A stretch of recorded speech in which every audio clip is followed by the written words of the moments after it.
საპატრიარქოში მიღება სულ რამდენიმე წუთია, რაც დასრულდა და იქიდან გამოსულმა ეპისკოპოსებმა, როგორც გვითხრეს ადგილზე, არ იმყოფებოდნენ მთავრობის წარმომადგენლები, პრემიერი, პრეზიდენტი და ასევე გვითხრეს, რომ არ უნახავთ მაგალითად პოლიტიკაში დაბრუნებული ბიძინა ივანიშვილი. ეპისკოპოსები ვარაუდობდნენ, რომ თუ ვინმე სურდა პატრიარქთან შეხვედრა და დაბადების დღის მილოცვა, სავარაუდოდ მათი შეხვედრა უკვე შედგა დღის განმავლობაში ან შედგა სატელეფონო კომუნიკაცია, თუმცა ამ დეტალებზე ისინი არ საუბრობენ, როგორც ეპისკოპოსები გვატყობინებენ, პატრიარქის დაბადების დღის აღნიშვნა ვიწრო წრეში შედგა სასულიერო პირებთან ერთად და დაახლოებით 1 საათის განმავლობაში გრძელდებოდა ეს მიღება. უწმინდესთან ეხლა სურვილი ძალიან ბევრი იყო და ეს დღეები სულ ულოცავენ, ფაქტიურად წლებია უკვე გრძელდება ეს მილოცვები და ვისაც სურვილი ქონდა აბსოლუტურად ყველამ მიულოცა. ან გამორიცხოთ რომ მაგალითად ბატონი ბიძინა ივანიშვილი მოვუწე ეს ამიულოცა.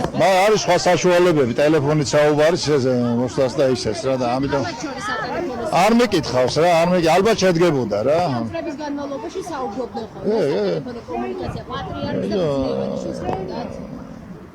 ეგ ალბათ დღესასწაულებს ჩემი აზრით მიულოცავდნენ. როდესაც ერთ-ერთზე საუბრობენ, ერთ-ერთზე საუბრობს არ ვესწრები ხოლმე. ძალიან ვიწრო ისეთი იყო, დიდარბაში ჩატარდა, პატრიარქს აღზანდებოდა და უწმინდესი გამომძანდა და მერე ბოლოს ამოძლებელი სიტყვა ბრძანა. რამდენიმე ადამიანმა თქვა სიტყვა, ესე 7 წნადად.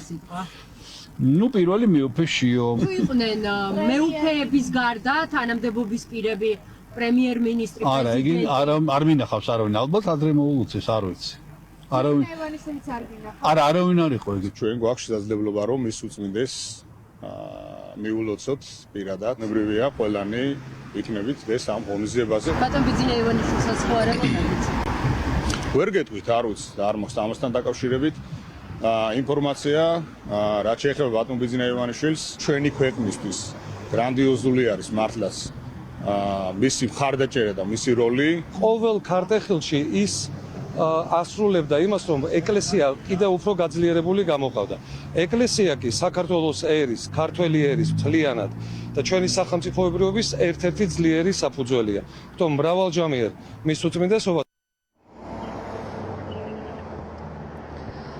საპატრიარქოში მიღების დასრულების შემდეგ უკვე ჩვენ ეპისკოპოსებთან ბუნებრივია გვქონდა სხვა კითხვებით, სწორედ ღონისძიების დასრულების შემდეგ მოვისმინეთ ბოდბელი ეპისკოპოსის იაკობის პოზიციები, მათ შორის ლაზარე გრიგორიადისის შეწყალებასთან დაკავშირებით. ბოდბელი ეპისკოპოსი ამბობს, რომ პრეზიდენტისგან არაფერი არ გაუკვირდება ამ საკითხთან დაკავშირებით, ასევე მეუფე იაკობმა საუბრა მღვდლების მიერ ევროკავშირის დროშის დაწვასთან დაკავშირებით. რაღაც აზრები აწუხებდათ ხო და ამის გამო ხო დროშაზე აღარ წამიკითხავს და არც მაინტერესებს, როცა ადამიანს მიაქცევენ ყურადღებას, დროშაზეც მე დავფიქრდება. ვინ არ აქცევს ადამიანს ყურადღებას? ვინა და ის პოლიტიკოსები, რომლებმაც გმირად გახადეს ის ადამიანს სწავდა, ქართველს სწავდა, ოჯახში შვილია ხო ვინც იყო რა?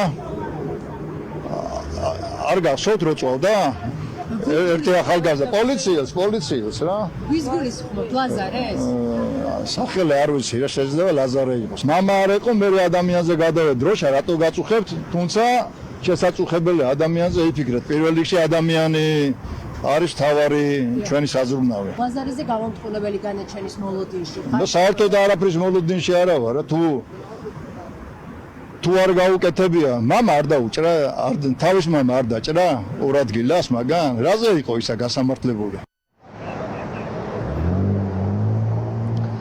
ბოდბელმა ეპისკოპოსმა ასევე ისაუბრა მესამე პრეზიდენტის მიხეილ სააკაშვილის შესახებ. მეუფე იაკობი ამბობს, რომ დიდი ხანია ის საპატიმროში აღარ უნახავს და მშვენიერ პალატაში იმყოფება. აქვე არ გამორიცხავს არც იმას, რომ პრეზიდენტის მიერ მოხდეს მიხეილ სააკაშვილის შეწყალება და სწორედ ამ კონტექსტში ამბობს, რომ არაფერი არ არის სალომე ზურაბიშვილისგან გამორიცხული, თავად კი მიხეილ სააკაშვილს მოიხსენიებს სუსტ ადამიანად. მე პროკურორი ვარ, ეხლა თქვენი აზრი. თქვენი საუბრობთ ლაზარეზე, მიხეილ სააკაშვილზე და საჭირო. არა, იმას გითხარით, დისკრეცია პრეზიდენტს აქვს, ხო? თუ გააკეთებს არ გამიკვირდება პრეზიდენტისგან, არაფერი არ გამიკვირდება. არაფერი, რასაც ხედავ, რა თავისი შეუძლია დისკრეცია აქვს და შეიწყალოს. და თქვენი აზრით, მიხეილ სააკაშვილი უნდა დარჩეს თუ არა საპატიმროში თუ ამოგვიყვება? საპატიმროში მე კაი ხანი არ მინახავს. მე მგონი მშვენიერ პალატაშია რა, მშვენიერ პალატაშია. დღეს სასულიერო პირები ეპისკოპოსები საპატრიარქოში კათოლიკოს პატრიარქისთვის დაბადების დღის მისალოცად შეიკრიბნენ. მიღება გრძელდებოდა დაახლოებით 1 საათის განმავლობაში. პატრიარქს მიულოცეს 91 დაბადების დღე. ჩვენ არ ვიცით შიგნით სასულიერო პირების გარდა იმყოფებოდნენ თუ არა პოლიტიკოსები, მთავრობის წარმომადგენლები. ისინი სავარაუდოდ სათადარიგო შესასვლელით სარგებლობდნენ ან დაბურული ავტომობილებით გადაადგილდებოდნენ. მიღებაზე, როგორც ეპისკოპოსები ამტკიცებენ, არ იყვნენ მაღალი თანამდებობის პირები, აქვიხილეთ მხოლოდ ქართული ოცნების რამდენიმე დეპუტატი. საპატრიარქოდან ლიკა ჯანყარაშვილი საუბრობდა პირდაპირ ეთერში.